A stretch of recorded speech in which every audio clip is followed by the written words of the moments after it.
All. ஏனாடா happy women's day to ஆல்னு சொல்றேன்னு யோசிக்கிறீங்களா? ஆமா, ஒவ்வொரு பெண்ணோட வெற்றிக்கு பின்னாடியும் சரி தோல்விக்கு பின்னாடியும் சரி கண்டிப்பா ஒரு ஆண் இருக்காங்க. அது பாசிட்டிவாவும் இருக்கலாம், நெகட்டிவாவும் இருக்கலாம். அதனாலதான் ஹாப்பி உமன்ஸ் டே டு ஆல்னு சொல்றேன். இந்த உமன்ஸ் டே செலிப்ரேஷனுக்காக நானும் என் ஹஸ்பண்ட் எழுதின ஒரு கவிதையை உங்களுக்கு சமர்ப்பிக்கணும்னு ஆசைப்படுறேன். கள்ளிப்பால் கொடுத்து கொஞ்ச காலம் மாறி போய் இன்று மன்றாடி கேட்கிறார்கள் மகளை வரமாய் தாய் என்று. ஆம், காலம் மாறிவிட்டது. இப்போதெல்லாம் கள்ளிப்பால் இல்லை, மாறாக பல வேதனைகள். விடிந்தால் போதும் வீடு வாசல் கூட்டிவிட்டு கோலம் போட்டுவிட்டு காலை உணவு என்ன மதிய உணவு என்ன என இரண்டையும் சமைத்து முடிப்பாள்.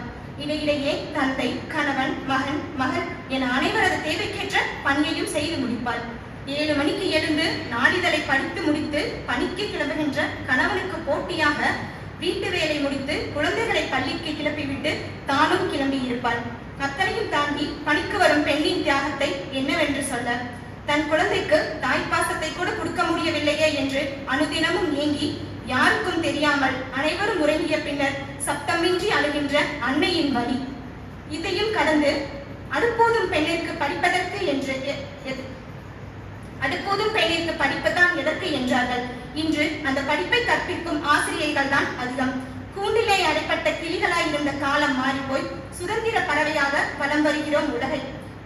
கால் தடம் பார்த்து நட, தலையை நிமிர்ந்து நடந்து விடாதே என்ற காலம் மாறிப்போய் இன்று நாம் தடம் பதிக்காத துறையே இல்லை என்றாகிவிட்டது. இன்னும் எத்தனை சாதனைகள் படைக்கப் போகிறோம் இந்த சமூகத்தில். ஒரு பெண் நினைத்தால் எதையும் செய்து முடிப்பாள். இனிவரும் காலங்களிலும் நம் சாதனைகள் தொடரட்டும் என்று கூறி இந்த அழகான